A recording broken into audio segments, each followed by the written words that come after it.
so can we have everyone to behave and sit down, please? All right, because live is on the radio. So yeah, grab a seat, and we can start soon. But it is a casual gathering, so we're not going anything formal. So chill. Yeah. Now we're gonna slow down. I wanted to get my drinks first.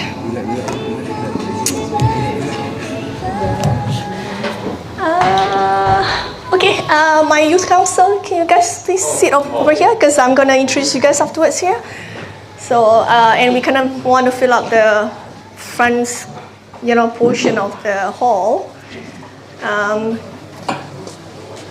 This camera is there, and it's gonna take the front part of the hall. Haris, can you sit here, maybe? Yeah, just to fill out the seat.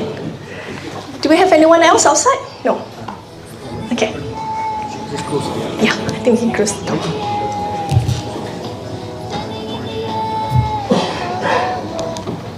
Okay. Alright, I gotta have a bit of music. Okay. I will start by saying thank you very much, friends and families. So I really feel that what I have in front of me are actually my friends and families. I really was really nervous because it's my first time bringing in Regenerasi, introduction of Regenerasi in Western Australia in Perth. And I'm super happy that I have a good turnout. All the seats are taken up, so that's a good sign. We were expecting 100, but yeah, we tried, but it's all right. Like what my husband said, even there is only one person standing in this room, we will still proceed with what we're going to do today, and we'll still put across our message and talk to that person, and that is one lucky person because we are sharing something here. And so this is actually what I wish that whoever's here could bring it to your friends, that we are just here to share. We are here to share good knowledge, good informations for the future generations, and really wish that next event we're gonna have a better turnout so that the message can be sent across. But however, of course, we can always go digital, social media, and whatever not, So yeah. So we shall start, but this is not really the first slide, but it's just like to say this is our event, title of our event. Second slide is just saying that our sponsors. Okay, I want to highlight this. Can I have the sponsors? Because I'm supposed to do the acknowledgement for the... It's okay, yeah? Okay. Tak apa. I think I just want to highlight the next slide, which is our sponsors. Okay, we would not be here without our sponsors. Initially, I actually wanted to push all the expenses today to a government agency in Malaysia that I'm working closely. But then I realized that, hey, you know what? We can do it. We can do it without, depending on government's money or fund or grant or things like that. So this is what I did. I gathered my team, and I actually approached all these friends to actually sponsor our event today. And yeah, I'm gonna skip the. We have the first one is actually Asia Australia Business Network. This is actually a new business association that I set up with some team, but we're not gonna talk about that today. But anyways. M's Events is my company, so kind of coordinate everything. Satilicious, Haris. Satilicious, Haris is providing food today. Yep. And as well, Marcus, the street food heroes, Chom Chom. Yeah. We got, if we're going to cover all the food, Banana Bro, thanks, Brother Chris, my adik. Sedap Place, and we've got Lobster Pier as well. Sean, thank you so much, guys. Chimac, Bay's not here, but we've got B-Rosen, they're not here, and Yes, I'm going to cover all the food first, which is burger, satay, corner. Kiran is one of my youth council member, and he's also running his business, so he's sponsoring our food today. We've got ISA. I think Amit is not here, right? Okay, but he sponsors the Lucky Draw migration agency. And we've got, I cover our, we have a barbecue lamb, whole lamb from this amazing guy. He's from Al Qudsi Agri Group. So, welcome, Eddie. Come, have a seat. He has an abattoir, so he actually sponsored the whole lamb for us today. Magic code. I have my older brother. Can I call you older brother?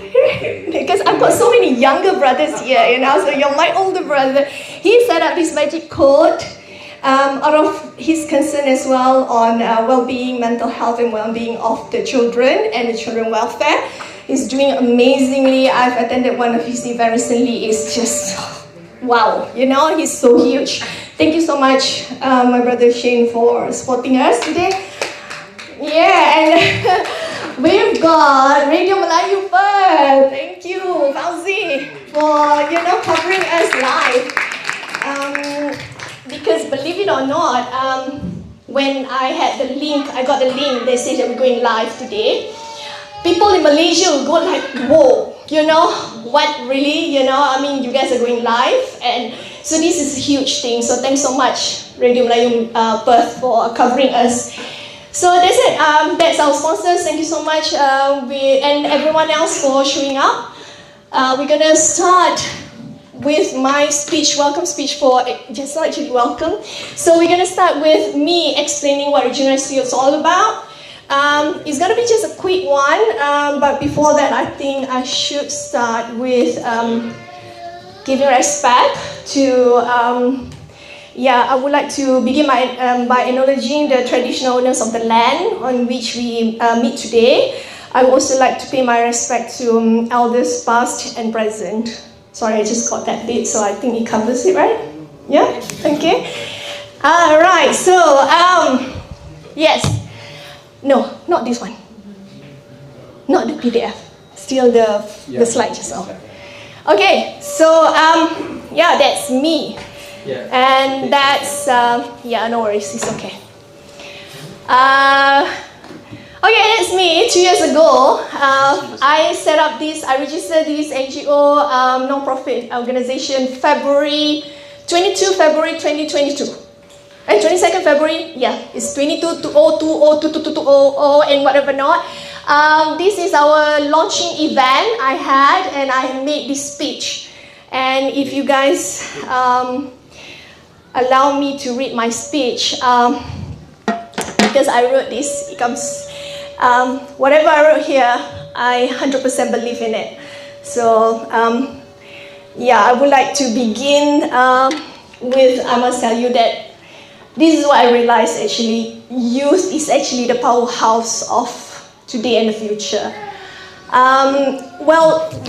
We envision youth as, Regenerasi envision youth as the torchbearers of the sustainable development, because they are not just beneficiaries of, but an architects of the development in the world, which needs to be sustainable. Young people of the world hold the greatest potential to fulfill sustainable development goals by pushing for sustainability in the environmental, political, social, economic, and scientific arena. So you guys, the young people,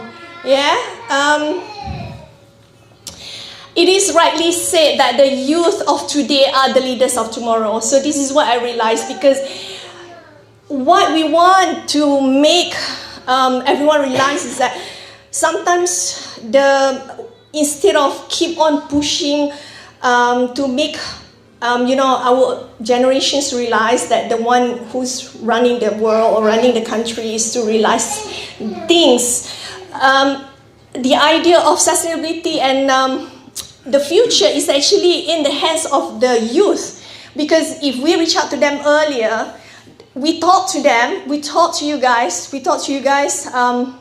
earlier, of all the issues that surrounding, it opens up your mind. You have more time to do something, to make a difference to the world.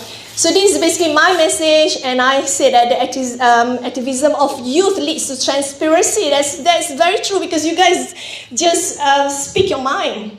It's very transparency and accountability with the government and the society. This is needed to make the government accountable for policies that are for sustainable development and regeneration.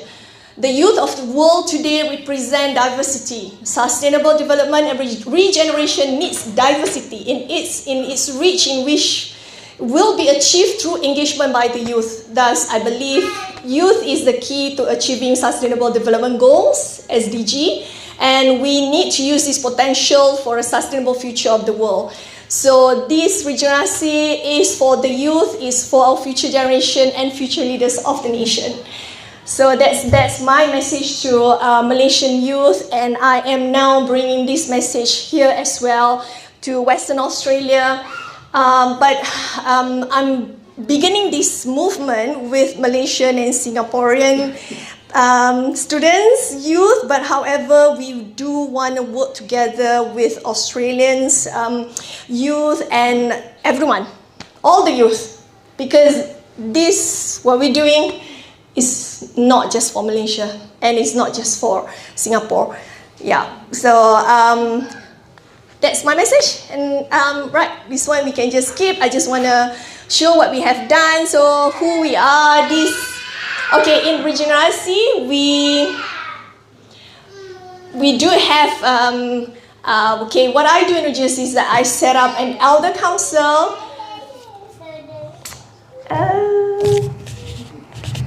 So sorry. Where's your mom? Yeah. Okay.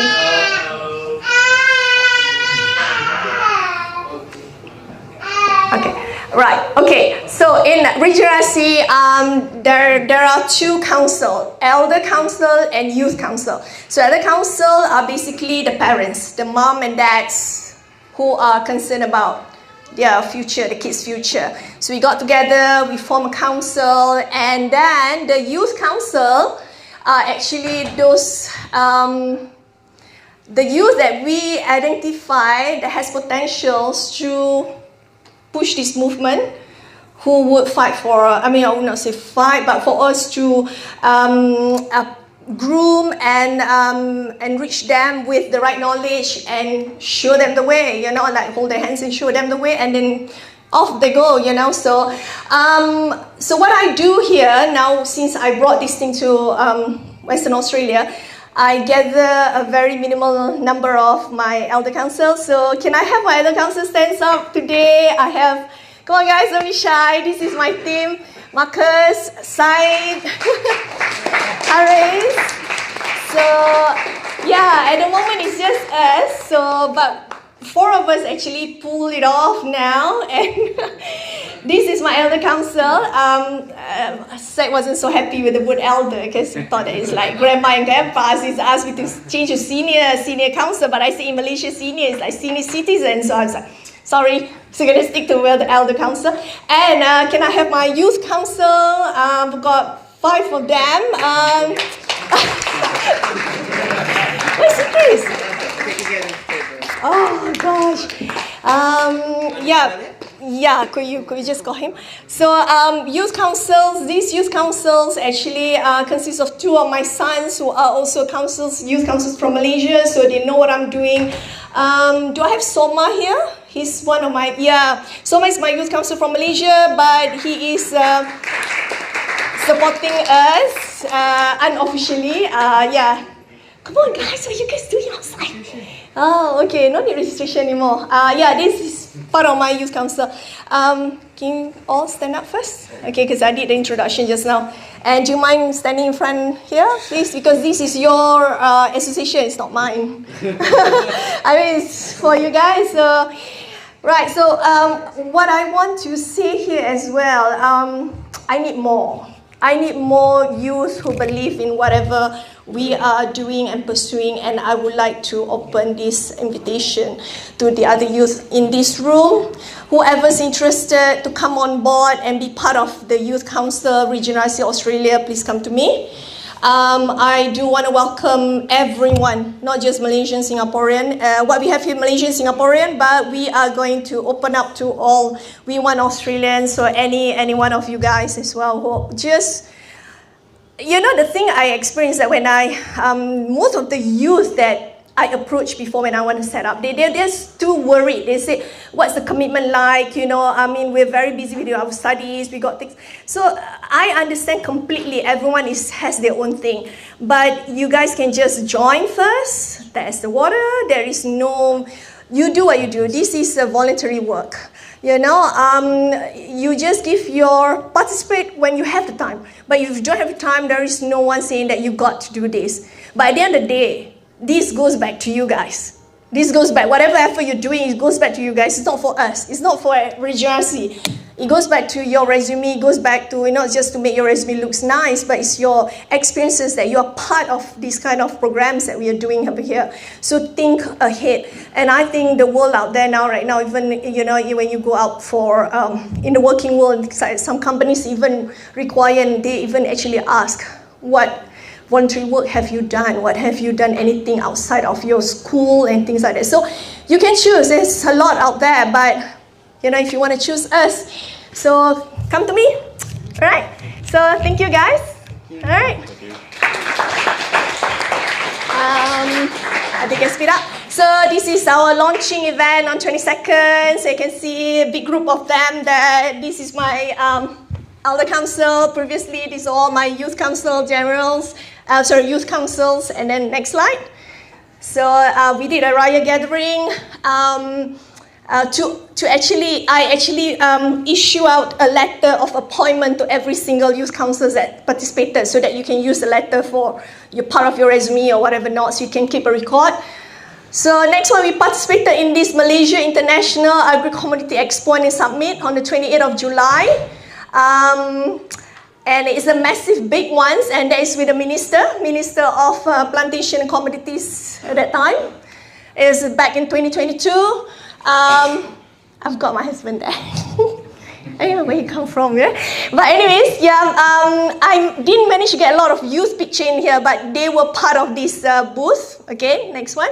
Yep, we started with our own first, which is we have this Regenerasi beach cleanup. So we basically had nothing. We've got no money in the bank account. I mean, in our NGO bank. So I just started with something simple. So I got them together, and we went to this beach where it requires a lot of cleaning, because we cover environment as well, pollutions. I mean, all this littering and things like that.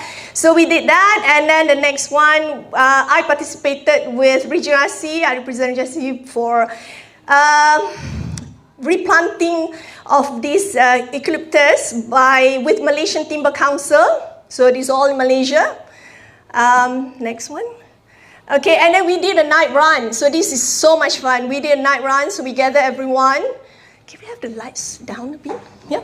So this is again all my youth councils and the youth members. So this is the kind of fun thing that we do. When we do things like this, we talk to them. We hang out at the table, have drinks, coconut drink and all that, and then we just talk to them about the issues of sustainability. Next one. Okay, we have a MOU signing ceremony with Green Growth Asia Foundation. So this Green Growth Asia Foundation, they actually brought a United Nations program called Eco School to Malaysia. So this Eco Schools program is actually all over the world. So if you search for it, it's happening whichever countries that participated in that. It's got to have someone that brought in the Eco Schools. So they run programs of sustainability and things like that in school in Malaysia. So I signed an MOU with them because we wanted to do a tree planting program with them. So, and then we had our first executive meetings. This is to show that so many of us, and we even have EXCO member from Penang, Sarawak, Kedah, and Perak, and the other states of Malaysia as well. So next, okay, we have an MOU signing ceremony with Malaysian Timber Council. Malaysian Timber Council decided that they want to work with us to do this tree planting. So we signed this on 28th of October 2022. And a second series of a beach cleanup. This is mostly with Sunway College students. So they finished their course. So I asked them to come out again. So we had fun. We had really a lot of fun. And then, I went quiet. And I went quiet between the last event program to this is because I moved here. So when I moved here, everything just settled down for me being quiet. But then I managed to still keep on pushing whatever I could do for Regenerasi back in Malaysia. And thank God we managed to launch this campaign. It's called My Palm Pride campaign. It runs 1st March to 31st August this year. So it's just over, and we were out on, this is our press release when we first came up with the campaign. So what is My Palm Pride? So we want to talk to Malaysian youth about our palm oil, because palm oil is the biggest commodity that has been, supporting our economy. But there's just so many stories about palm oil, and I believe, and also my Regenerasi believe, that let's just start talking to the youth. Let them know, put out the facts, that's it. No other sugarcoating of anything, just facts. So we did that. My Palm Pride campaign is a digital campaign. Next slide. Okay, and this is with the Malaysia Palm Oil Council. This is the council that actually, this is a government council that takes care of all matters on promotion of palm oil. So they decided to come in and support us and actually fund us. So they actually fund our campaign. So just to let you know. And we raised quite a lot of money with them. And this is with the current minister. We visited the Minister of Plantation Commodities because palm oil is under him. So we visited him and we told him what we are doing.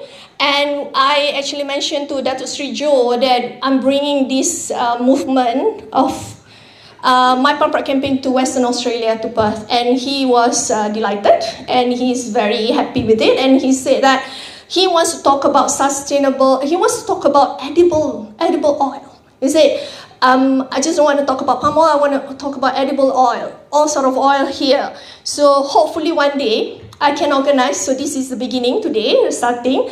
If he goes there, I could invite minister to come over and we could do something on edible oils and sustainable palm oil here. So, and I visited the chairman of FELDA. He is, because I wanted to work with the settlers' children, so he was supportive as well.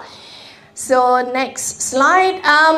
We signed MOU with Malaysia Sustainable Palm Oil MSPO.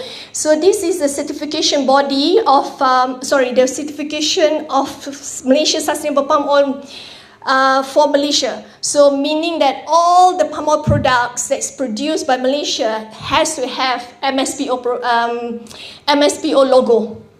It's a logo, right? Yeah, it's a logo. If now the government is very strict, any product that is produced in Malaysia, palm oil product without this logo, you can't sell your product. So that's how strict they are. So we signed MOU and we did. The next slide. They actually had their 10th anniversary. They invited us and my campaign ambassadors. So I've got all these kids, my campaign ambassadors. They are being given the certificate to be celebrated for the effort. Next one. Yeah, we participated in Hari Peneroka Felda. So it's a Settlers Day by Felda. It's really huge. And funny that I just took my kids to the Perth Royal Show. And when we entered the show, we saw this dairy farm side, agriculture side, and farm to food marquee and all these things. So I was like, this is so like Hari Peneroka because we did that. The only thing that is missing out is all the big rides and the fun part. We don't have that during Hari Peneroka. And it was so hard. And it's not fair because FGV had all this big market with the aircon and blasting aircon, and we Regenerasi took part with Malaysia Palm Oil Council, and they had this it's an outdoor canopy, so we were like sweating buckets. but it's so much fun. Some of my youth actually went to had durian after they're off duty, and I was like, how could you have durian when it's so hot, right? But anyway, it was fun. Next slide. And this is the final one, just to say that this is the final one that we've signed an MOU with this Scribble and Migite training group. So what is this for? Scribble would be the team that is going to be helping Regenerasi to run more great programs. They are doing the management for Regenerasi as well. And we are working on a very, very interesting fundraising effort for palm oil. We want to produce a coffee table palm oil, coffee table reference for the future generations about all the sustainable effort has been taken by all the players in Malaysia, all compiled in one coffee table. So that's one of our plan, and also we are working towards producing our own podcast. So that is with Scribble. And Migite is actually a group of these ladies that actually they are part of my EXCO members of this. Now we have National Association of Women Entrepreneur Malaysia.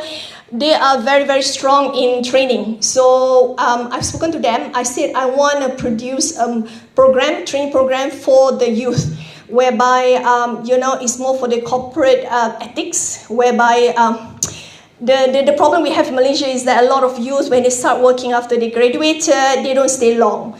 They will just take up a job, couple of months, because they think that the social media is the world for them. So they will just, they can't take the pressure and whatever, no, they will just quit. And we see so many of this happening, and they think that they can just do startups. But that's not sustainable. So we want to educate them and tell them, you need to stay working, you need to gain the experience, you need to gain as much experience you can, and this is the kind of training that we are trying to develop, the kind of module that we're trying to develop to put it out there. So that's with Migite. So that's it. That's where we've done. Finally, the result of our My Pump Pride campaign. We have reached actually 1.4 million. But thanks to my friend Eddie, actually pointed out it's not just Malaysian, right? I mean, reach nationwide, because we did work with some of our campaign ambassadors who are in UK, US, and we've got Maska who made the videos for our My Pump Pride. So yeah.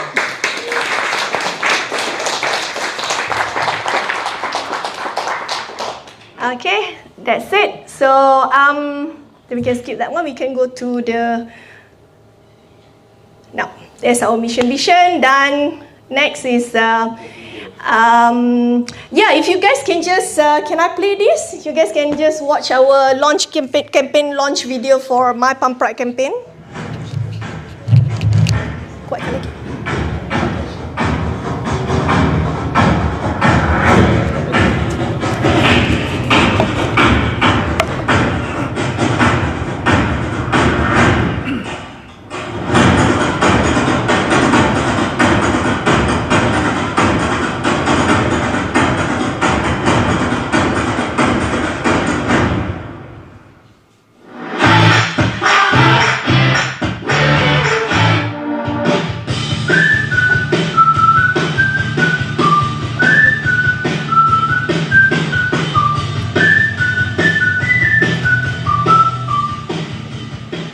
Hello there, awesome peeps. I'm Pope, the Youth Council Leader for Regenerasi. Guess what's up in Malaysia? It's the hashtag My Pump Pride campaign, and you are invited to join the coolest eco party in town. Now you must be wondering, what's the buzz about hashtag My Pump Pride? It's all about breaking stereotypes and setting the records straight. It's all about shouting from the treetops, literally, that Malaysian sustainably produced palm oil does not harm our beautiful planet. Nope, not even a little bit. In Malaysia, we are doing things differently. We produce and grow palm oil sustainably, with no deforestation and no harm to the nature. Just like Mother Earth's secret handshake, eco-friendly, sustainable, and totally red. And now, we need you. We're calling all the awesome youngsters out there to come and join us in the My Palm Pride campaign. Let's show the world that we care about our planet and that sustainably produced palm oils are the real MVPs. Ready to be part of the change? Let's pledge our support to hashtag MyPalmPride, and let's set those facts straight and break those stereotypes. And the fun thing is, head over to our social media called Regenerasi to join in some cool giveaways and be part of the campaign. See you on the other side. So Malaysia, are you ready to show the world our hashtag MyPalmPride? Don't forget to spread the word.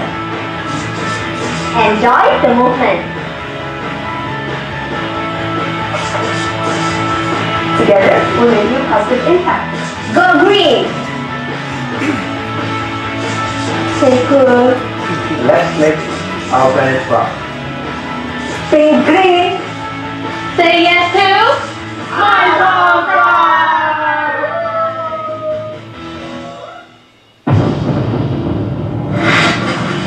And the next video, let's go. Okay, next video. And one last video before I invite our guest speakers to speak. I actually asked my Youth Council President Ho, JD, to just give a short video to all of you, the youth here.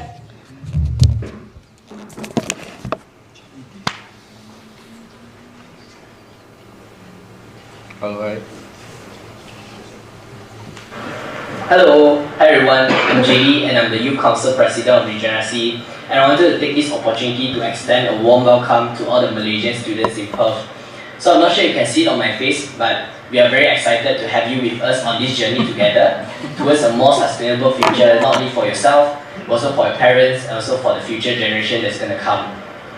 And I really hope that after this event, you'll not only enjoy today's event, but after the event, you'll continue to support Regenerasi initiatives by following us on social media or just participate in any of our upcoming programs.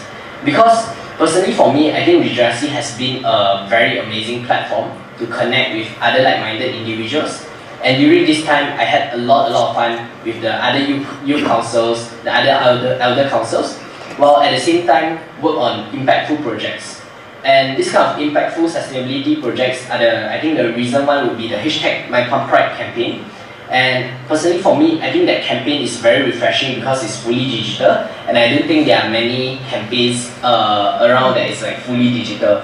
So personally I think it was very refreshing. So I encourage all of you to actually stay engaged, stay active in the WhatsApp groups, always propose new activities, new ideas, and also join any of our initiatives. And yeah, I can't wait to catch up with all of you when you guys are back in Malaysia. We can meet up at Mama or anywhere else. Yeah, bye-bye. Okay, bye-bye. See you. Alright. Okay. So now we're ready.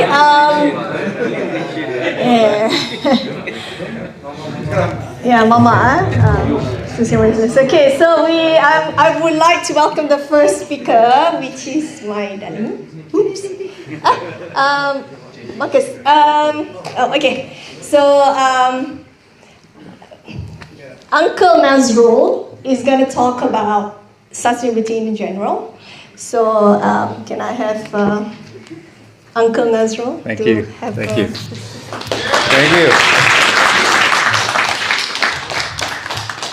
you. Thank you, darling.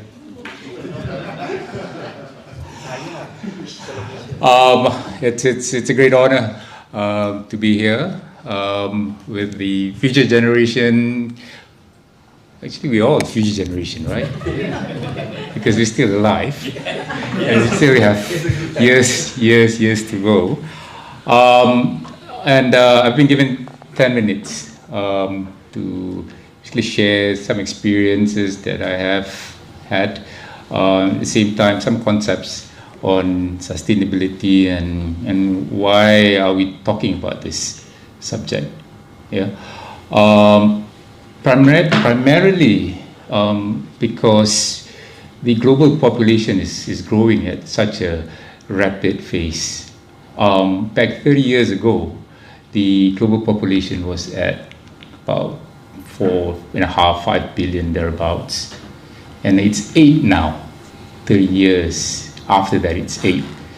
And World Bank had forecasted that the global population would increase to 10 billion by year 2100, right? So how is the world going to feed the growth of global population? Yeah, and how much more arable land can we cultivate?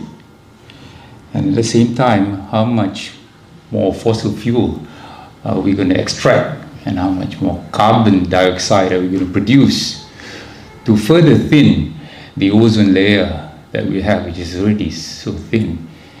And climate change is real, guys, right?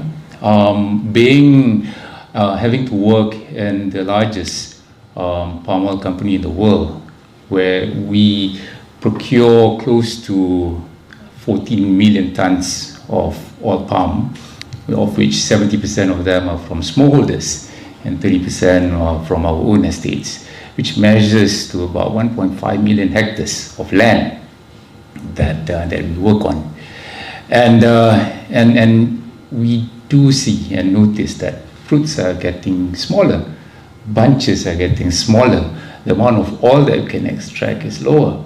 And this is all due to climate change, because it's warmer and palm trees get less rainfall, because we need about 2,000 millimeters of rain to grow the fruits.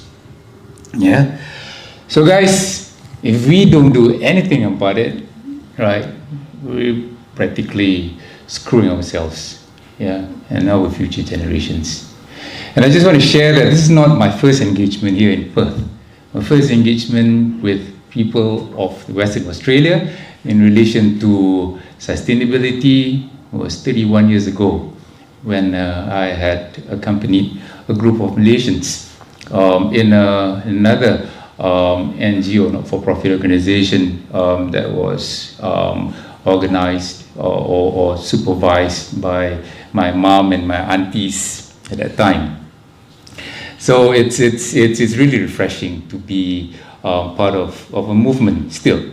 I think the knowledge on sustainability has actually advanced 30 years down the road, but we've got greater challenges, of course. Yeah, I'll mention that later. Yeah, and there are a couple of questions which I'd like you guys to reflect on. Number one being, is the growing gap of wealth between nations on the back of population growth is a cause of concern? Is it a cause of concern?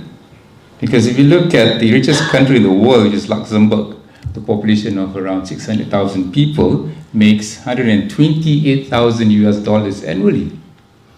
But Burundi, which is the poorest country in the world, with only a population of 13 million people, makes $250 annually, which is whereby Luxembourg makes 512 times more than Burundi. Second is that, are we doing enough to feed the world sustainably with the land that we have? I just want to give some fun facts, okay? If you can visualize this, I don't have slides. I typically talk better with slides on, because I don't have my team with me, whereby 6.6% of earth is for pasture and only 3% of earth for cropland. Can you see it? So there's only about 10% thereabouts of land that's being used for food, either for pasture or for agriculture. Another fun fact is, out of that, only 22 million hectares, or a mere 0.5%, has been cultivated for palm oil, which is a major source of ingredient to produce food. But it produces more than 30% of global oils and fats requirement. On a per hectare of land, palm oil produces 6 times more oil than any other seeds, which is made for oil. Yeah, so it's very important to also plant it sustainably. I know palm oil has had bad press in the past. Yeah, it's just because Malaysians in general, we are not good storytellers, unfortunately, right? Because it's probably a language barrier and all, but you guys can make a difference. Okay? Okay, the third question is, are we forsaking Earth while producing more carbon dioxide in the name of development and to feed the global population? Okay, just want to share with you guys that in 1993, 22.7 gigatons of CO2 was produced. And in 1993, not 2020, 1993, 22.7 gigatons of CO2 was produced. And in 2023, 36.8 gigatons of CO2 was produced. Okay? So, over a 30-year period, the world had emitted 893 gigatons of CO2, of which that 212 gigatons of additional CO2 had been produced. Okay, 212 gigatons of CO2. What does that mean to us as a layman, right? What does that mean? Okay, what that means is that 1 metric ton of CO2, right, is produced for a trip from New York to London per passenger on a transatlantic airline, yeah? And to produce 212 gigaton of CO2 is equivalent to 212 billion round trips of transatlantic flights. What that means is that for each of the global population, everyone had performed 30 round trip flights. Okay? That means that we've flown from New York to London 30 times. And everybody has to do that. So, why do we need to care about growing global population and higher carbon emission? That's also another question that we need to ponder. Is because when there is an increase in demand for resources, there will be an increase in demand for food. Right? So when there is an increase in demand for food, you put pressure on agricultural activities and overexploitation of arable land, overuse of water, increased use of chemical fertilizers and pesticides. And there will also be environmental degradation, which leads to deforestation, climate change, loss of biodiversity and pollution. There will also be food insecurity for people out there that are unable to put food on the table just because they don't have the money to buy the food. Not only because they don't have the money to buy food, it's because it's too expensive to produce and it's too expensive to buy food. Because certain countries can't produce certain food products such as milk, for example. Malaysia can't produce milk. And another fun fact is that in Malaysia we can only produce 4% of our total milk demand, right? Out of 1.2 billion liters required for Malaysians, yeah, this will come in the form of butter, fresh milk, yogurt, yeah. Only 5% of the total demand is satisfied by local production, and the rest are imported from Australia and New Zealand. So when say for example, when dairy prices increase, right? So that will make our cappuccino, which had increased its price from 10 ringgit a cup to probably 18 ringgit a cup now at Starbucks. Probably Starbucks will throw a bit more discounts. $8 please. So, okay. You don't understand ringgit. Ringgit, okay, divided by 3. Okay. And also, why do we need to care? Because of climate change amplification, yeah? So, I've got to skip through a lot of these points quickly, since I've only 10 minutes.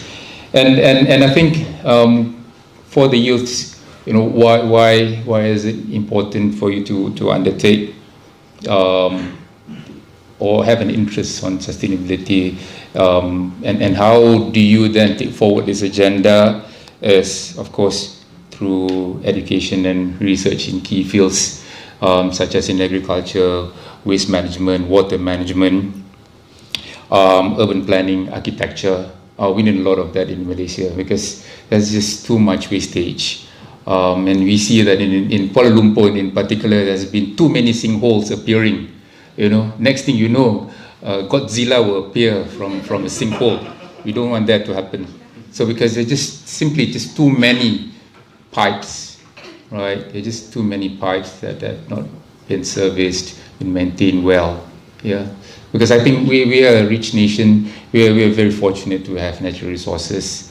But if you don't take care of them well, right, all of those would go away, simply. Of course, adopt sustainable lifestyles. Yeah, make sure that you throw your rubbish in the right bins. Yeah, I do that very well here, but whenever I go back to Malaysia, it's just one bin, one color, and I can't differentiate that. Yeah, and most importantly is to engage in advocacy and activism. Yeah, you need to share all this information, the thoughts, concerns to your friends, family members. Yeah, more often than not, people are just ignorant. It's not that they don't want to make change. It's that simply because they don't know and they don't know how to. Some don't know how to. Yeah, because we're just too busy with running politics in Malaysia.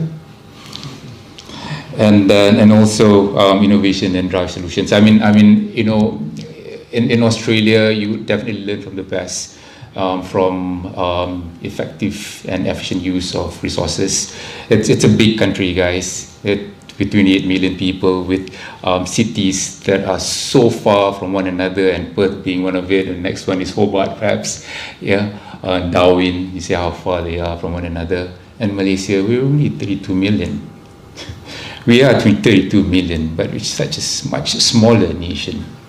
Yeah, but without the natural resources and without us being able to utilize our resources effectively, you know, we just go down the drain.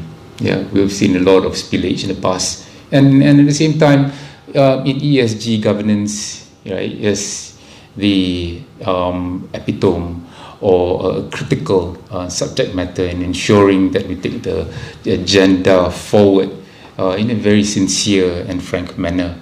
Yeah, because without proper governance, yeah, people can just do something behind their backs, behind anyone's back, you know, and just say that I apply sustainable principles, but inside my house I don't.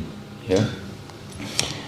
And of course, I always practice the promotion of social justice and equality. We need to advocate for access of resources, yeah, either the poor or to the rich. Everyone must have equal access to natural resources. And then also addressing poverty. Yeah, this is very close to me, because in FGV, when I was group CEO, we engaged in excess of 500,000 smallholders on a monthly basis. Yeah, either to ensure that their living standards are preserved, but most importantly to ensure that there is someone out there that will be their safety net to buy fruits that they produce at a price which is not discriminated. Yeah, so it's a big responsibility, and if we don't apply governance through and through, right? If we can cheat the smallholders by saying, hey, the weight of your fruit is only 5 kilos, while in fact it is actually 10. Yeah, just for someone to make a little bit more money, or the mill which belongs to a subsidiary company of ours just want to make a bit more money at the expense of the poor. That's injustice. Yeah, and of course, lastly is mentorship and peer education. I mean, there's no other platform and no better time to do it while you are at uni. I mean, I had the best time of my life in uni. Yeah, not because of the student union. Okay, like back in UK student unions, it's the club that we hang out at. But it's also the interaction that you can have. Yeah, because you guys are like sponges, you just absorb. But don't be despair, because when you start working, right, and you think that you're going to be applying all this that you've learned, and then suddenly your boss tells you, go and print this paper, yeah, make a photocopy, right? But your time will come, right? Just continue advocating. So, and those are the key points that I wanted to put across. And I wish you guys all the best. I'll be here, and if you guys want to have teh tarik, we can always go to Banana Bro or to Sedap Makan. They've got really good teh tarik over there, and we can talk more about sustainability and also, yes, Satelicious for the big meals. Okay, so and I'm happy to take on any questions. Yeah, can we open, or if you want to have a chat at the corner later, over. Yeah, I think that's better. Yeah, over food. Okay, so thanks everybody. This is a bit from me. Okay. Thank you. Right, okay, can I welcome our next speaker, Robert Atkins. He's going to talk about something that he has been sharing with me and my husband. It's about carbon credit, and what's very interesting, it's coming up from soil. So, am I right? Did I get it? Yes. Yeah, carbon credit from soil. Can you imagine that? Because what we know is that carbon credit is always the trees and all that, right? So now, carbon credit is from soil. So can I welcome Rob to have a word? Thank you, Delia. Thank you for the privilege. Hello, everyone. I'm obviously Australian. I wasn't born in West Australia. I was born in South Australia, but came back to Western Australia. And I'm actually a 7th generation Western Australian. So if I start to speak too fast, just ask me to slow down. That's a picture of me standing in a crop, and it was the best photo of me that we could use because there's not many photos that were suitable. But who here is actually studying environmental management? I'm guessing no one. Anyone doing agriculture? Let's go economics. Business management. So who's actually been introduced to the notion of sustainability, environmental management? Are they actually units in your degree? Are they 1 hour in a 4-year degree or a 3-year degree? So I actually studied university here. I was actually in this college as a mature age student. My background is farming. Our family owned a farm in the Great Southern, so if any of you travelled down to Albany, a little place there called Arthur River, we had 5,500 acres of land that we grew sheep and wool, and we sold live sheep to the Middle East, and we produced a lot of wool. And my parents were land carers, so who's heard of the word land care?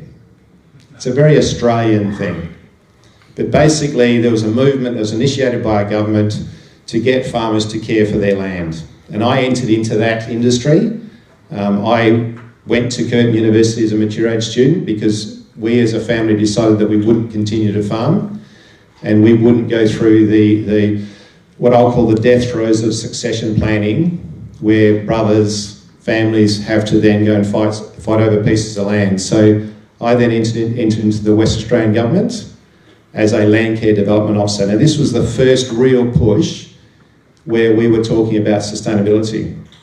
And sustainability has lots of different notions. And Nazrul, you know, it's a word and we need to think about how we're going to protect ourselves into the future. Who's heard of the notion of 60 harvests left? You won't have. They are saying, the experts in the world are saying we only have 60 harvests left. Now, I won't tell you how old I am. I'm young. You're just a lot younger than me, okay? So let's just get that right. I don't have 60 years left in me. You clearly do. And the notion of we only have 60 harvests left is terrifying. And it's all about misuse. It's all about overuse. And it's all about, you know, going forward and not worrying about, you know, what happens after us. And you guys are key to this. You know, you mentioned innovation, Nazrul. We can innovate. We can change. Now, what I want to talk to you about is when I was in the land care movement, you know, we were talking about things we do to the soil and crops we grow, and along came the carbon industry. Has anyone heard of the carbon industry and carbon offsetting? I hope you have, because it's actually a way of reducing, it's actually a way of being sustainable, It's actually a way of positioning ourselves where we will have more than 60 harvests left. Now, there are a lot of industries that are doing a mechanical carbon harvest, so direct capture and store, so they have big fans and they draw the air through and they extract CO2. Great initiative, very expensive, and we need a lot of them. And because of my background in farming and a land carer and working with community, working with government, I identified how we could use carbon to sequester too much CO2 out of the atmosphere and grow crops. It's a thing. Who here studied biology? You must have studied biology at school. Photosynthesis? Yep. You must know photosynthesis. Just look out your window, it happens naturally. So what I did is I went on a bit of a quest, and I've got my two boys here, and they'll pull me up if I say, but they've been on this quest with me, and it's a tough gig.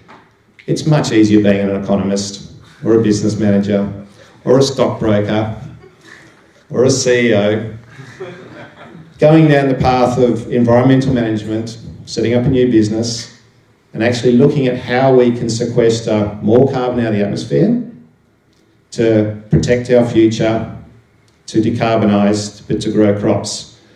And as it says there are lots of ways of decarbonising, and I've been talking to Nazrul and Amelia about how we can use the palm plantation because it's naturally drawing CO2 out of the atmosphere. But we need to make them more efficient. A conventionally grown crop of any sort is not an efficient way of sequestering carbon. Most cropping systems, most conventional synthetic fertiliser systems actually burn carbon. It's a fact. So I went on a quest. I could see tree planting. My stupid joke is we can't eat eucalypt trees. Do you know koalas? They can, humans can't. And we have big emitters, big carbon emitters, big mining companies, big oil and gas companies in Australia buying up farming land and planting trees. Now there's a whole heap of problems with that. It was productive agricultural country. It does need some work done to it. But there are also problems with fire and drought. So any of you that have lived in Australia for a while, we have fire and drought. It's a fact. So I've been on this quest to work with farmers to improve their productivity. And we do it through a biotechnology that I take some credit for. We apply it to their farming system and they grow more efficient, more effective crops. So we actually reduce costs. We actually reduce the inputs of fertiliser. We still use chemicals, but the chemicals we use are conducive to our system. So they actually protect the biology because we're creating a biological system. And this has been, it's pretty alien to the way we've done agriculture since the Industrial Revolution and the Green Revolution. So post the 1940s, the turmoil of the 1940s, we've done a lot of agriculture production using synthetic fertilisers, farming systems, and the world's done very well. We've been able to feed a lot of people and hence the population explosion. But unfortunately, we've hit the tipping point. And if you go back to biology, there's a threshold. And we are over-consuming the world. And the number that, if we get to around 10 billion, we're already starting to see some awful things. And I have people saying, I don't believe in climate change. I actually don't care. But the climate is changing. And what we are facing up to, and even in my time, and I won't tell you how old I am, I couldn't get the ticket, but basically, if you look at the events we're facing up to, the flooding in Europe, there's a massive hurricane in America at the moment. It's one of the biggest. In Australia, we've had lots of fires, lots of floods. Western Australia, those of you who were here at the beginning of the year, we had the driest drought we've ever had in Western Australia. We don't get droughts like that in Western Australia. They do on the East Coast, we don't. Now we do. So all these facts. Now, I live in the Perth Hills, very privileged. We had a thunderstorm. My house, the ceiling came down because of too much water. The insurance company said to me, you need to fix your house up before we'll fix your ceiling. I went, hang on a minute, that was an event. And they go, we don't care. I should be paying $10,000 a year for my insurance because I live in a fire-prone area. So can you understand what's going on? You know, insurance. So Nazrul, you're talking about the basic rights to things, insurance, food, you know, access to fibre. All these things are not going to be normal going forward. So my quest is I'm using soil carbon as a way of decarbonising the atmosphere. I have a technology where basically I apply it to the fields, to the crops, any crop, any agricultural system, and we sequester more carbon. And some of the numbers that we're seeing are 5-6 times anything a tree can do over, you know, annually, as opposed to over 25-year periods. So we're working with farmers, we're working with the large emitters. So in Australia we have the big mining companies, the big gas companies, and we're starting to see change where in Australia there's legislation where they have to actually offset. So you probably won't have heard of the safeguard mechanism. I'm seeing a nod anywhere. So Australian companies are legislated, if they exceed a certain number of carbon emissions, they have to offset, and they have no way out. It's legislated, and the penalty is huge, and they still have to find the offset. So we're in a pretty amazing position where we're using government legislation, we're going to use big emitters, and we're going to make farming more sustainable. That's the plan. We've just gone global. We've got an office in Germany, office in England. Australia is a big country. We've got a lot of opportunities here. And so for you guys, when you enter those companies and don't have sustainability, don't have ESG or carbon trading as it's too hard, don't want to do it. In Australia, it's actually law. You have to do it. If you go back to Malaysia, if you're in Malaysia, we're looking for an opportunity to work in Malaysia. I actually work with a company that set up a carbon trading scheme where we can actually work with farmers, the palm oil growers. We can work with anyone to grow bigger and better crops, but also sequester carbon, because that's the key to this. You know, I'm certainly not opposed to planting trees because they have their role to play. And I'm looking forward to working with Nazrul in the palm oil industry because we know we can do better. And that's the opportunity for all of us. So, guys, look, all the best for the future. You know, go ESG, go sustainability. And if I see any one of you in the media and you're not talking about carbon trading and carbon credits, Amelia will tell me, Nazrul will tell me. But I just want to leave it. It's a huge opportunity. Don't be afraid of sustainability. If I showed you some of the numbers that I will make as a business from carbon trading using my biotechnology, it's in the billions and billions of Australian dollars. There's no harm in making money being sustainable. Thank you.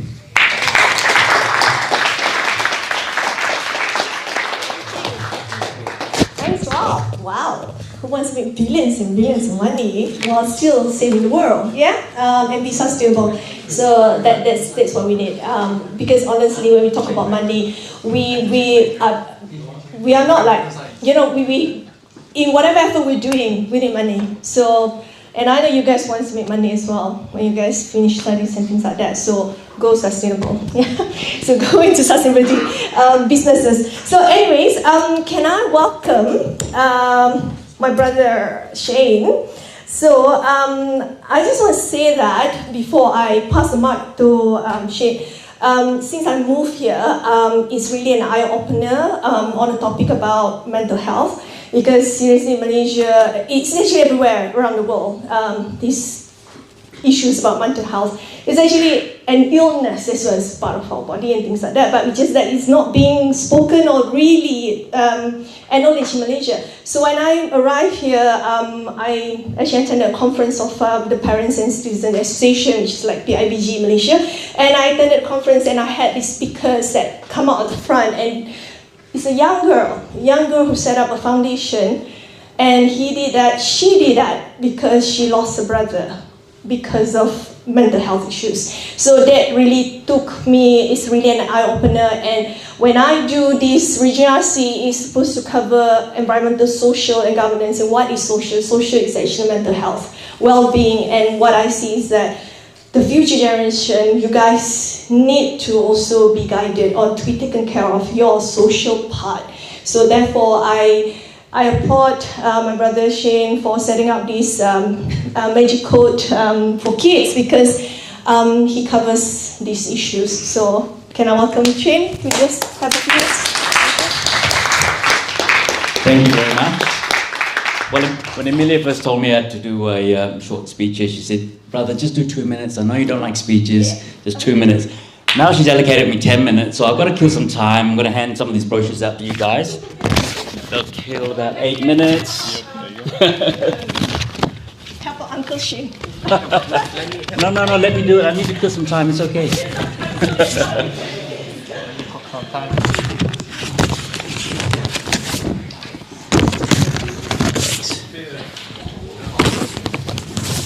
Please help yourself, understand it. It's a very important cause. It's a cause far larger than all of us. So good afternoon, everyone. First, I'd like to extend my heartfelt thanks to Amelia for allowing me the opportunity to speak with you today. Your unwavering commitment to supporting young people is what makes days like this possible, and we are incredibly grateful for your dedication. I want to share something personal. I've been involved with the Magic Code program for over 8 years, working alongside its wonderful founder, Di Wilcox, while I was a stockbroker. 3 years ago, after 28 years in the industry, I made a life-changing decision to leave the industry and fully dedicate myself to getting this program to as many children as possible, not just here in Australia, but also around the world. For a Malaysian, I've been here for 37 years now, to have found something that is so important to all of us because, you guys are our future. The younger generation are our future.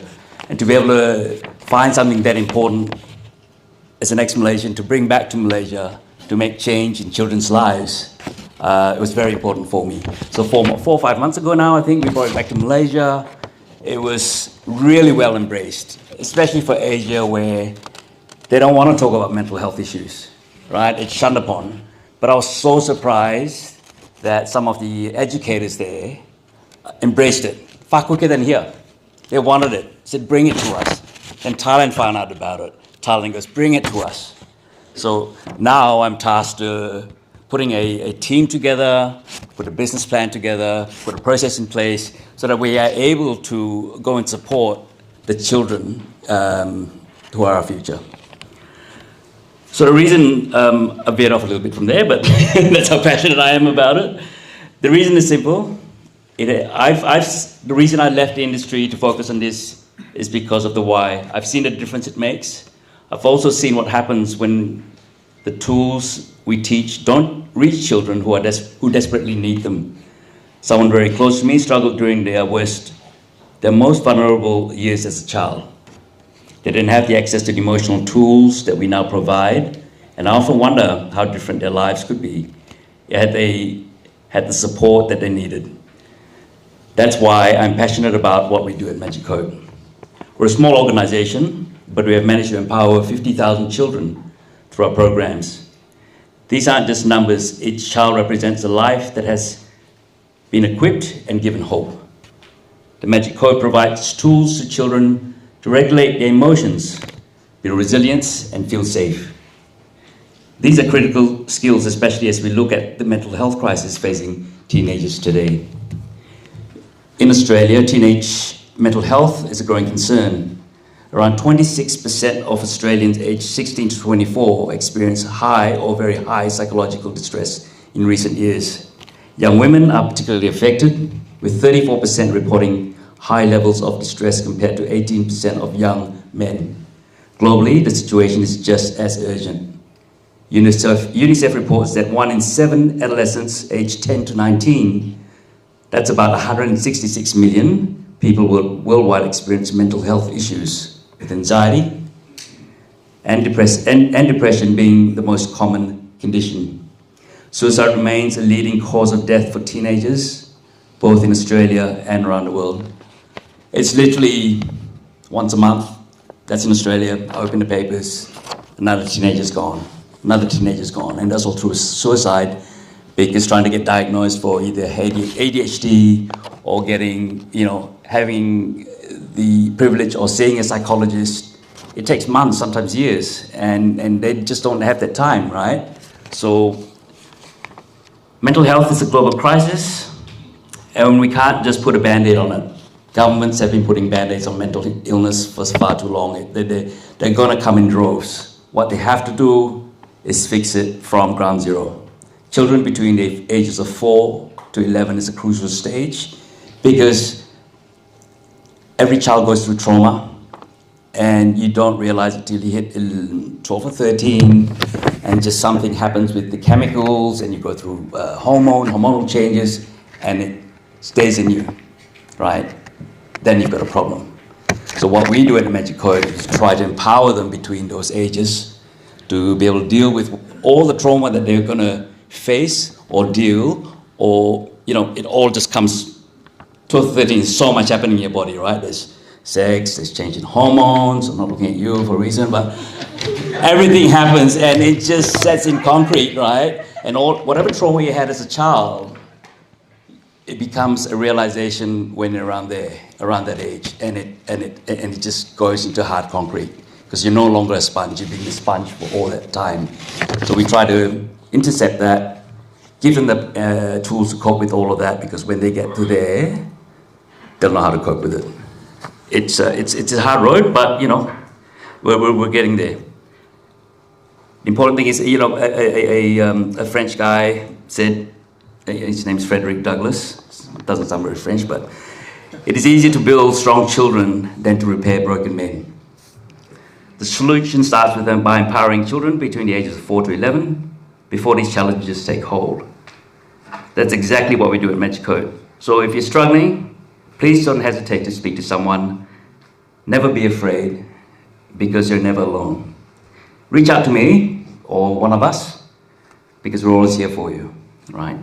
Thank you once again, and I hope today marks the beginning of a journey of strength and resilience in every one of you. Thank you. Thanks so much. So, since we are all above 11 years old, except for that one, so if we've got problems, can we still be cured, or can we? So yeah, there's two things here, guys. It's like if you guys have any of these issues, yeah, you have Magic Code here. And another thing I want to point out is that, you know, how lovely it would be if anyone would like to, you know, work for a while with Magic Code and, you know, help out, do this, you know, reach out to all those children, you know. So yeah, you know who to go to. That's Shane. Right, so we are gonna like speed up the next one because I think everyone's hungry. We have 1 minute quiz. It's actually, I've asked MASCA and MCS to actually conduct this, prepare 5 questions of sustainability for the youth to answer. So I don't know whether we're going to allow the adults to answer also as well right now. But whoever gets the right answer will get a $10 voucher for the next event at 6 o'clock, which is coming soon. You can buy food with that $10 voucher. And the question is of Australia, and she represents the Western Australia MASCA. So MASCA exists in all over of Australia. So we have MASCA in New South Wales, and Victoria, Queensland, Canberra. Yeah, so it's huge. So she represents Western Australia. So Jen had prepared 5 questions regarding sustainability. So I'm going to pass the mic to Jen, and those are the options for the answers, right? Oh, you didn't put A, B, C. So okay, so you guys have to say which one is the answer. So I pass the mic to Jen. Yeah. Can we zoom in? Can we zoom in a bit? Oh, can you guys see? You guys can come to the front a bit. Oh yeah, yes. Okay. Voucher. Yeah. So thanks for the introduction, Auntie Amelia. And so I'm from MASCA, and I'm Jen. So like what Uncle Ness and Uncle Shen has shared just now, we are all a sponge for our whole life, and now I guess it's time to release some of the water/knowledge based on this like mini quiz. They are just like some super simple quiz based on some common sense, and if you really don't know it, no fun, no cheating, but you can just try to guess the correct answer. Sorry. in 2014, UN, the United Nations, had set 30 goals, and in the 30 goals, they have a main objective, which is their agenda for sustainable development. So here goes to our first questions. What is the primary goal of the 2030 agenda for sustainable development? So the answer are pretty lengthy, but so anyone can just, yeah. Yeah, so the correct answer is actually provides a shared blueprint for peace and prosperity for people and the planet. Yeah. Oh, she answered that. Okay, all right. So maybe you want to read the options and then someone. Oh, all right. So let's go to the second one, which is not one of the goals in SDG, which stands for Sustainable Development Goal. And A is responsible consumption and production. B is sustainable cities and communities. C is life on land, and D is quality industries.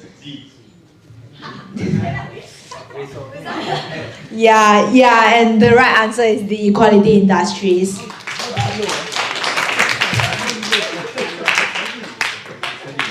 And here goes our third question.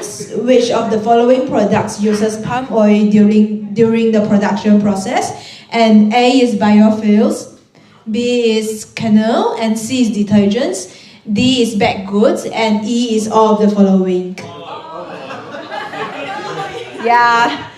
I guess someone raise a hand. Yeah, the right answer is all of the following. So actually, many of us might not know everything that we basically interact in our life, daily life, is all about palm oil, as like cookies and any canola oil. And I think like Auntie Emilia did mention, some food that we use palm oil to cook, they actually have better taste and they have better quality, and they are more healthy as well. So here go to the fourth questions. What are the main byproducts of palm oil production? And A is palm oil and palm kernel oil, B is palm oil, palm kernel oil, and palm kernel shells, C is palm kernel shell, mesocarp fibers and empty fruit bunches, and D is palm kernel shells, empty fruit bunches, and palm fronds. So 1, 2, 3. For the youth only. It's actually pretty easy. Google. Oh, no shooting.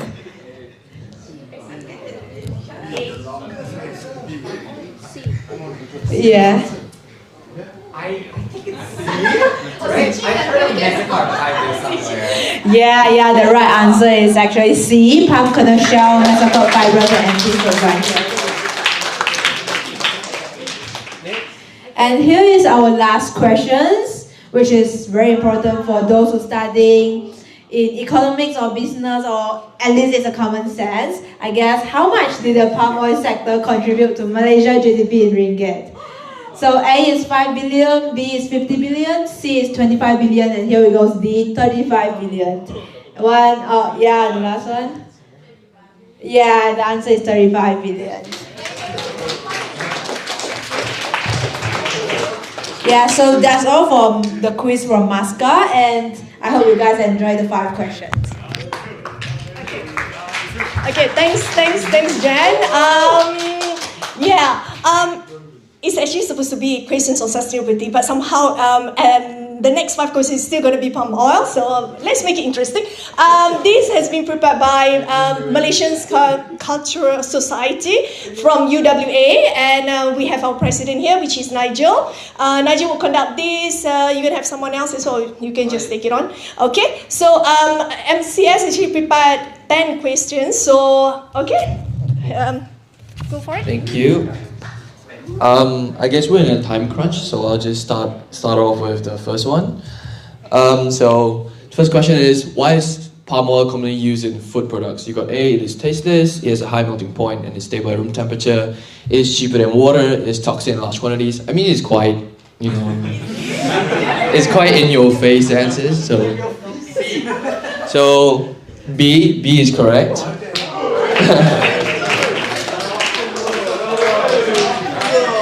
Right, I guess some sort of fun fact about palm oil is that it's semi-solid in nature at room temperature, and it's stably Its stability makes it a popular ingredient in processed foods, and it's apparently present in about half of packaged products on supermarket shelves. So half the things you eat actually contains palm oil.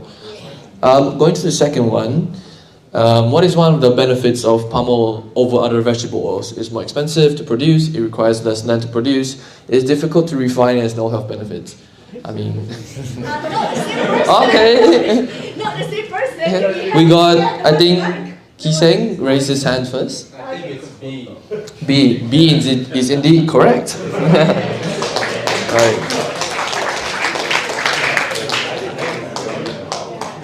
I guess I hope that this quiz brings like new information to you guys. So that's why I have fun facts about it too. Like palm oil is actually more land efficient compared to other oil crops, such as what Uncle did say it about. It actually produces up to 10 times more oil per hectare than other major oilseed crops. Sources may differ, but it is definitely better than vegetable oil. Going to the next one, we have what is the purpose of sustainable palm oil production? A, to increase profits. B, to reduce environmental impact and protect biodiversity. C, to lower the quality of the oil. D, to produce more palm oil. That guy in the back. What's your answer? B. B is indeed correct.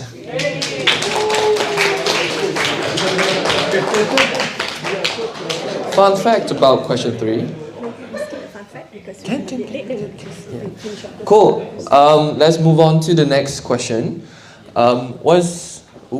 Question number 4. What is one of the objectives of the Malaysian Sustainable Palm Oil Certification? A, to increase deforestation rates. B, to promote the use of chemical pesticides. C, to ensure sustainable and responsible palm oil production. D, to reduce palm oil yield. Anyone? This is quite in your... That guy in the back, Felix. What's your answer? C is correct. Go on to the next question. So next one is, what role does Malaysia play in the global palm oil market? A, it is a minor exporter. B, is one of the leading producers and exporters. C, does not produce palm oil. D, imports palm oil from Indonesia. Wait. Let me have a count and I see whose hands go first. 3, 2, 1. That guy in the front. So what's your answer? B. B is correct. It is one of the leading producers and exporters. We'll move on to some more questions that are sustainability themed related. So I'll just start off with the first one. What is one of the key focuses of Malaysia's sustainability practices in agriculture? Getting more harder now. A, reducing crop diversity. B, promoting monoculture farming. C, encouraging organic sustainable farming methods. D, increasing pesticide use. I'll do a countdown. 3, 2, 1. Oh, no one. It's getting hard now. It's getting hard now. It's getting hard now. It's getting hard now. Any takers? Any takers? Still no one. Okay. Longest answer. Soma. So, what's your answer? C is correct. It encourages organic sustainable farming methods. Let's move on to the next one. We're gonna have to add that one more there as practicing soil carbon, right, Rob? Yes. Yeah, practicing soil carbon. Okay. To the next question. Which renewable energy source is gaining popularity in Malaysia for sustainable energy production? Nuclear, wind, solar, or coal? Any guesses? I'll do a countdown, so hopefully you guys react fast. 3, 2, 1. Genevieve, what's your answer? C. C, solar is correct. Let's move on to question number 3. So, what is the Malaysian Green Technology Corporation, Green Tech Malaysia, primarily responsible for? A, regulating chemical fertilizers, promoting green technology and sustainable practices, encouraging the use of fossil fuels, developing non-recycled plastics. So, I think it still hits in your face, actually, what the answer is. Any takers? 1, 2, 3. Can I have my girls answering? You want girls? Why not? Give it a try. Come on. A. B is correct.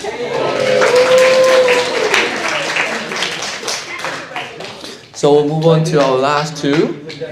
So, thank you, brother. So, next one is, what is the River of Life project in Malaysia aimed at?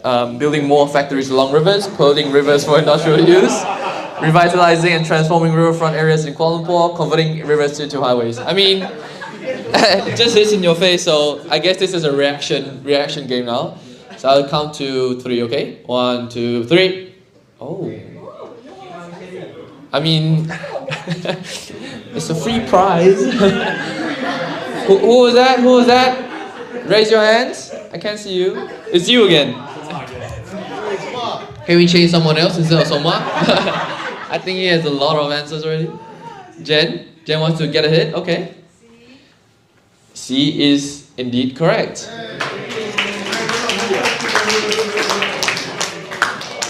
For our last question of the day, which Malaysian city has been recognized as a model for sustainable urban planning? Kuala Lumpur, Penang, Johor Bahru, Malacca. Now this is a bit hard, I reckon, so I'll give you guys a bit time to think. The first one, to show hands, I'll just ask you to answer. You take a guess. It's a 4-in-1 chance, so. Oh, the guy in the back. So what's your answer? Penang, your hometown is indeed the answer. So you are correct. Alright, that's all for me today. Hope you guys learned something new today from the quizzes. Thank you.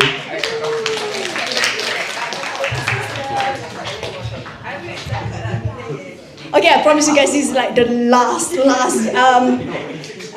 pick. It's actually the pick, but it's the last one, so it's lucky draw. I do want to highlight we've got lots of prizes here. So we're doing lucky draw right now. Can we bring? The lucky draw is open to everyone, so adults as well. So we have like really fantastic vouchers. So everyone wants to go for it because we've got $50 of each of these vouchers. We go to the front. Right. So I'm gonna invite. Come, Lily, come. Kieran can come. I want to invite our CG to go draw. Is that right? We have our CG in the house. Okay, welcome, Puan Eliza. Thank you for supporting us. Do the honor of picking up the first number. We've got a lot of draws to do. Can you pick up 5? 5, eh? 5. Right, I'll take yeah. Because we have a lot to give away. I think everyone's going to go back with a prize. So, first number. Okay, D46. Okay. Hey, wait, hang on. What are we giving first? Which one are we starting first? Am I allowing you to choose? Okay. It's not lucky though. Yeah, I don't know, but I don't know what am I giving first? Okay. Do you get to choose? Okay, I think I'm gonna start. Oh no! Alright, next one. Okay, so you get this. So am I standing here? Or? No. Oh. Off you go. Thank you. You gotta mention what is the price. Alright, okay. So wait, hang on. Sorry. It's my first time doing this lucky draw. We've got so many vouchers here, so maybe they're all like almost 50. Why don't we just the winners come and collect the prizes later? Or should we mention each one?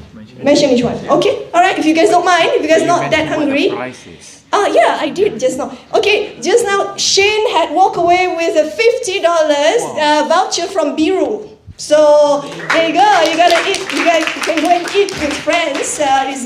Biru has sponsored $100. So the next one is also Biru. Next number? D35. D35. 35? Is it yours? There you go. Thank you. Okay. Can you ambil gambar? Okay, next number. Belum. Okay. Oh, D black. Okay, we'll get the video. Alright, next number. It's 38. 38 years old. Anyone 38 years old? We are giving away Chimac $50. 38? Ah, yeah. Yay! Okay. So you pass the number to me back again. Yep. Okay. Alright. I don't know, Liza. Okay. Okay. Say, I think you can. I think you station over there. Okay. And then another Chimac $50. Chimac is sponsored $100 actually. So. Again. What's that? Oh. Came 2. Okay, 2 pieces. Okay. Alright. Alright. D04. Oh, congratulations! Congratulations. You?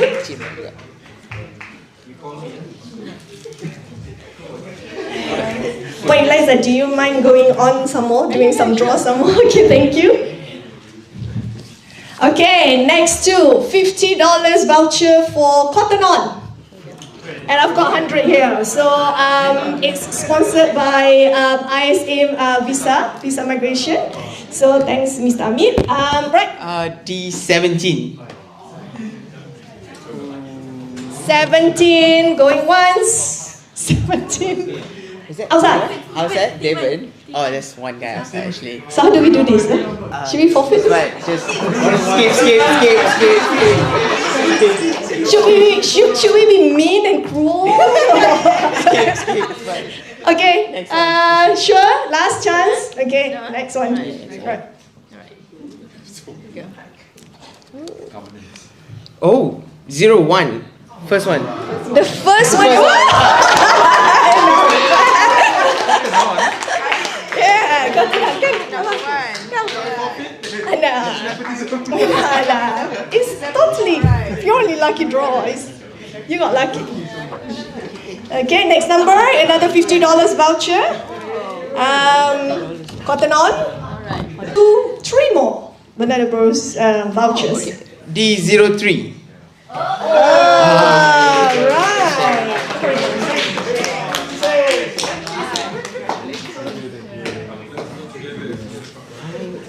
Right. Sorry madam, ada lagi. Oh, different number. D59. Is that really you? Okay. I don't know. Oh, that is his number. Yeah, he's getting his number. So proven. Empat juga. Okay, last Banana Bro voucher. D68. 68. 68. Oh, very good. Have you ever tried eating? Ooh, you should try. Okay. Chris, please take care of Rob when he goes to your shop because he's never tried banana leaf before. Eating banana leaf, eating rice, not eating banana leaf. I'm sorry. Eating on banana leaves. Okay. Okay. So yeah, another. Many vouchers of from Sedap Place. So we've got the $50 voucher. Sedap Place sponsored $300 for us today. So first number. Right, first number. D87. 86. Who's 87? 87. Going once. Going twice. Nope. Nope. Okay. Oh, we might run out of numbers. No. Okay. D37. Is it? Yay! Sedap Place. Okay. Have you been there? Not yet. Not from me. Okay, next number. Okay. D32. 32 going 32. once, going twice. Okay, not here, definitely. Okay, next one. D08. Okay. Hometown, Penang. Penang hometown. Congratulations. 1, 2, 3, 4. Okay. Okay. Alright. Next. Back with us, yeah? Everybody's going back with a gift, I suppose. D73. Do we have 73 people? No. Oh, congratulations! We make random. Okay. Congratulations! Another 3 more vouchers. D16. 16? D16. Anyone? Going once. No. Going twice. No. Okay. Next number. D60. 60. 60. Anyone? 60. Yay, Johnny! There you go. You must try the murtabak. I love murtabak. Sedap, please. Okay. Okay. Next number. D82. 82? Yay! You guys can go together. So you get $100 to spend. Yeah. Okay, last voucher, $50 from Sedap Place. I should ambil dulu. Okay. D36. 36? 36. Oh, wow! So you're gonna have the whole family. Yay! Sean, please identify. This is my family. Okay, Sandy, Shane, and she's future daughter-in-law. They're all going together. Okay, all right. Sorry, madam. Do you mind doing another? We have last 6, but 3 vouchers from Lobster Pier.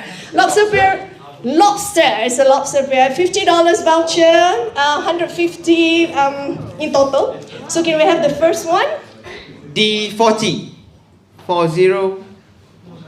Going once. No. Going twice. No. Okay, next. D81. Yay! Lucky! Go Ethan! Yeah! Alright, next number. D09.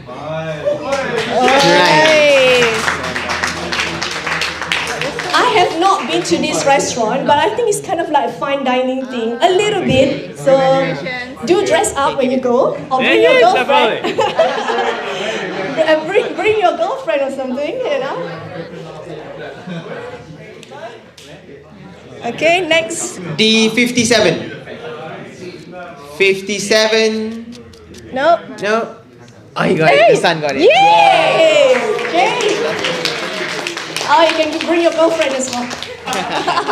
It's a fancy place. I think it's in the city. Yeah. Congratulations. Oh, thanks so much. Thank you. Thank you. Right. Okay. Last 3. Okay, it's a little bit odd, but I actually sponsor this. It's total of 150, but 50 each. Ice arena, ice skating session. So I do want to encourage you guys because my girls are skating. So I think you guys, this is good, fun activity. So anyways, do not lose this card. Whoever gets this, not lose this card. This is money. Because if you lose it, that's it. You know, they don't have a recall of this. So same goes with all the other vouchers as well. So the first number? D05. 05. Okay. And I actually gave the timetable as well for you to use it. So admission ticket is about $22. So you have the extra to buy whatever at the food at the cafeteria. The next number? D69. Yay! 69. Okay. Whatever it is, do not burn this, yeah. Do not go. Please go. If you don't like skating, pass to someone that loves skating. Okay? Because it will hurt me very much if you guys didn't go.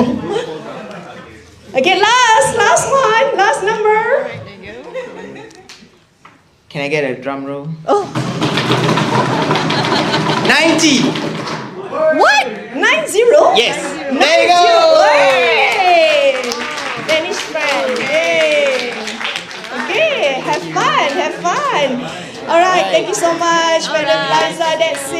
So, okay, and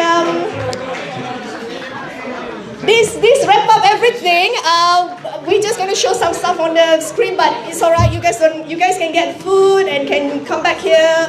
Just showing all the videos of the campaign ambassadors that's done the My Palm Pride